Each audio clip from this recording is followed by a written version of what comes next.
کچھ اقدامات کیا آپ نے یا کچھ مسلمانوں کے مطالبات پیش کیے ہیں؟ صوفی سیاسی نہیں ہوتا جی، صوفی کے ہاں سیاست نہیں ہوتی.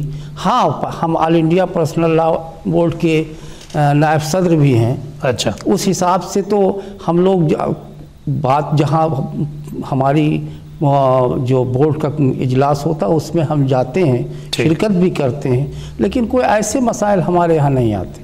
اچھا، ہم جو ہیں وہاں جاتے ہیں، شرکت بھی کرتے ہیں، لیکن ہمارے یہاں کوئی اختلافی مسائل آج تک نہ ہمارے بورڈ میں آئے نہ ہماری خانقاہ میں ایسے آئے. ٹھیک. لیکن جو پورے جو مسلمز ہیں، انڈین مسلمز پورے ملک کے، ان کی نمائندگی کبھی آپ نے کی یا ان کے مسائل کبھی آپ نے مسائل پیش جب کیے؟ بھی آئے ہم لوگوں نے اس کو بھارت سرکار تک پہنچایا اور اس کی حل کرنے کی کوشش کی. آج بھی ہمارا بورڈ یا ہماری تنظیم جو ہے وہ کوشش یہی کرتی ہے کہ اگر کوئی مسلمانوں کے مسائل آئیں تو ہم اسے خوش اسلوبی سے حل کریں، اور کوشش یہی کرتے ہیں کہ اس کو حل ہو. جہاں تک ہماری پہنچ ہے ہم بھارت سرکار کو آگاہ کرتے ہیں، لوگوں سے بتاتے ہیں، اور بہت کچھ کام ہوتا ہے، ایسا نہیں کہ نہ ہو. آج تمام بہت سی کام ایسے ہو رہے ہیں مسلمانوں کے لیے، لیکن اب فرض یہ ہوتا ہے کہ ہم بھی اس پر عمل کریں، کوشش کریں. ہمارا بھی کام ہے ہم پڑھیں لکھیں، انجینئر بنیں، ڈاکٹر بنیں، پروفیسر بنیں. گورنمنٹ نے ہمیں تمام آسانی دے رکھی ہے، بشرطے کہ ہمیں کرنا چاہیے. ٹھیک ہے. یہاں یو کے اور یورپ میں بہت سارے مسلمان انڈین کمیونٹی سے تعلق رکھتے ہیں، گجراتی کمیونٹی سے تعلق رکھتے ہیں، بہاری کمیونٹی سے تعلق رکھتے ہیں، بہت سارے مسلمز ہیں. جو انڈین مسلمز یہاں یو کے اور یورپ میں بسنے والے ہیں ان کو کیا پیغام دیں گے ایز اے صوفی، ایک درگاہ کے سجادہ نشین ہونے کی حیثیت سے آپ کیا پیغام ان کو دیں گے؟ انڈیا میں جب ان کا آنا جانا ہوتا ہے تو اس حوالے سے آپ کا ان کو میسیج کیا پہلے تو ہم انسانیت کا پیغام دیتے ہیں. جی، آپ انسانیت کا کیا پیغام ہے؟ انسانیت کے بعد ایمان کا کیا وہ پیغام ہے؟ اسلام کا کیا پیغام ہے؟ ٹھیک.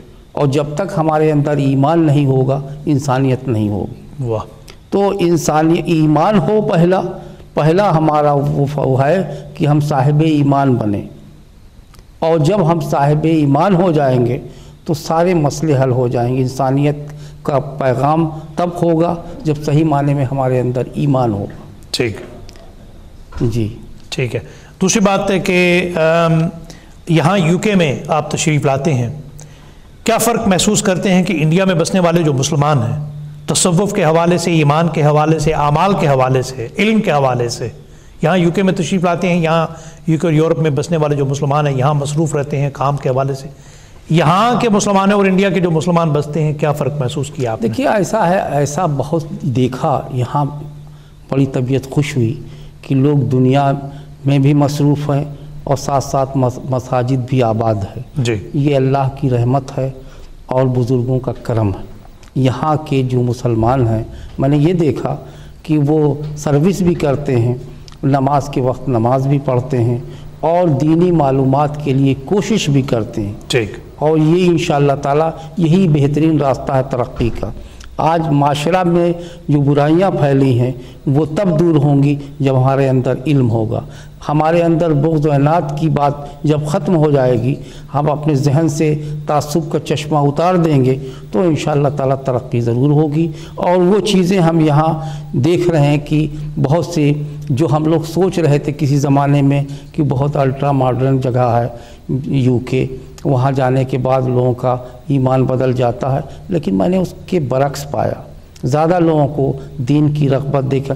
یہ چینل وغیرہ جو چل رہے ہیں یہ بھی دین کی خدمت ہے. جی، جو آپ کر رہے ہیں یہ بھی بہترین خدمت ہے. اس سے کتنا پیغام پہنچتا ہے. آج جو آپ کی محفل حضرت صدیق اکبر رضی اللہ تعالیٰ عنہ کے فضائل ہیں بہت سے لوگ نہیں جانتے، آپ کے ذریعے ان کو آگاہی ہو رہی ہے. نہیں جانتے تھے، بزرگوں کے بارے میں نہیں جانتے تھے، حقیقت کے بارے میں نہیں جانتے تھے. وہ آپ کے ذریعے، کیونکہ الحق مرن ولو کان در، حق بات کڑوی ہوتی ہے لیکن اس کا مزہ موتیوں جیسا ہوتا. بے شک. سبحان اللہ. بہت خوب آپ نے فرمایا حضرت.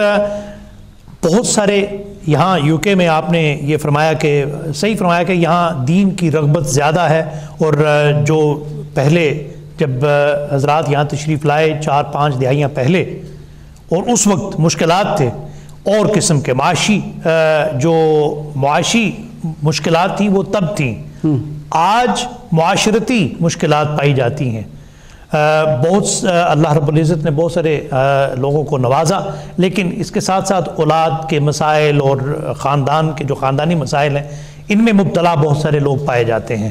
اس کی کیا وجہ سمجھتے ہیں آپ کہ یہاں آ کر یہ جو مشکلات اولاد کی ہے اور گھروں میں جو گھریلو مسائل ہیں یہ کیا وجہ ہو سکتی ہے؟ دیکھیے اس کی وجہ یہ کہ جو مادیت بڑھتی ہوئی مادیت نے کثیف چادر نے ہمارے اندر سے خلوص و محبت کو دور کر دیا جی، اور کسی بھی چیز ہم نے جو سنا کہ آپس میں جو زوجین میں اختلاف ہوتے رہتے ہیں یا گھروں میں، اس میں ایک فیکٹر یہ بھی آتا ہے جو یہ مادیت کے لیے۔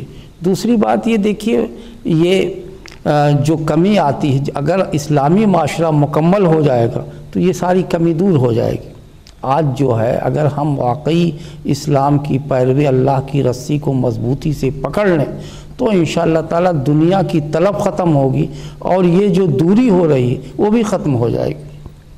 اسلام نے جو ہمیں پیغام دیا زوجین کے حقوق، ہمارے ہاں اولاد کے حقوق، والدین کے حقوق، انسانیت کے حقوق، بڑے و چھوٹے کے حقوق، آقا و غلام کے حقوق، اگر ہم صحیح معنی میں اسلام کی پھر پیروی شروع کر دیں تو یہ سارے مسائل حل ہو جائیں۔ اور اس کی ذمہ داری یہاں کے مساجد کے علماء کی ہوتی ہے کہ وہ گاہے بگاہے لوگوں کو یہ پیغام سناتے رہیں، لوگوں کو بتاتے رہیں اور اس کے مضر اثرات کو بھی بتاتے رہیں، جو آپ نے ابھی عرض کیا کہ بڑھتی ہوئی جو زوجین میں اور گھر میں اس طرح کے اختلافات وہ نہ ہوں تو انشاءاللہ تعالی نہیں ہو سکتے۔ علماء کی ذمہ داریاں کہاں تک جی آپ سمجھتے ہیں کہ علماء کی ذمہ داری جو امام اور خطیب جو مساجد کے ہیں ان کی کہاں تک ذمہ داریاں عائد ہوتی ہیں اپنی کمیونٹی کے حوالے سے؟ دیکھیے مسجد کا امام جو چاہے اس کی، یہاں میں نے دیکھا ہمارے ہندوستان میں تو ایسا نہیں ہے جی، لیکن یہ کہ یہاں کے جو وہ ہیں یہاں لوگوں کا رجحان جو ہے مسجد کی طرف ہے۔ مسجد کا امام جو عرض کرے گا اس کی لوگ پیروی کریں گے۔ ہمارے ہاں وہ بات نہیں ہے، ہمارے ہاں کچھ اور ہے، یہاں کچھ اور میں نے دیکھا۔ میں نے یہ دیکھا کہ یہ کام بخوبی کر سکتے ہیں، جیسے ہمارے ہاں سجادگان اگر چاہیں تو بہت کچھ کنٹریبیوشن پے کر سکتے ہیں اپنے عوام کے لیے، کیونکہ وہاں ہزاروں لوگ اکٹھا ہوتے ہیں اور ہم لوگ اس کی باتوں پر یقین کرتے ہیں، اس کی پیروی کرنے کی کوشش کرتے ہیں۔ وہی حال یہاں مساجد کے ائمہ کا ہے، اگر وہ اپنی ذمہ داری محسوس کریں، لوگوں کو سمجھائیں اور اس کے مضر اثرات کے بارے میں بتائیں، آئندہ آنے والی نسلوں کے بارے میں بتائیں کہ وہ کس طرح سے یہ چیز دور کی جائے تو انشاءاللہ تعالی کوئی بڑی بات نہیں۔ بہت شکریہ۔ آخری پیغام آپ یو کے اور یورپ کے بسنے والے جو نوجوان نسل ہے اور یہاں کے مسلمان کیا پیغام پیش کریں گے؟ آخری جو پیغام آپ کا ہوگا۔ دیکھیے ہمارا پیغام یہ کہ لوگ جو ہیں اللہ کی رسی کو مضبوطی سے پکڑ لیں اور آپس کے اختلاف کو دور کر کے وحدت میں ہی بہتری ہے کہ ہم لوگ متحد ہوں اور متحد ہو کر صحیح معنی میں دین کی رسی کو پکڑیں گے تو انشاءاللہ تعالی باد سرسر باد سموم ہمارا کچھ نہیں کر سکتے۔ سبحان اللہ، بہت خوب۔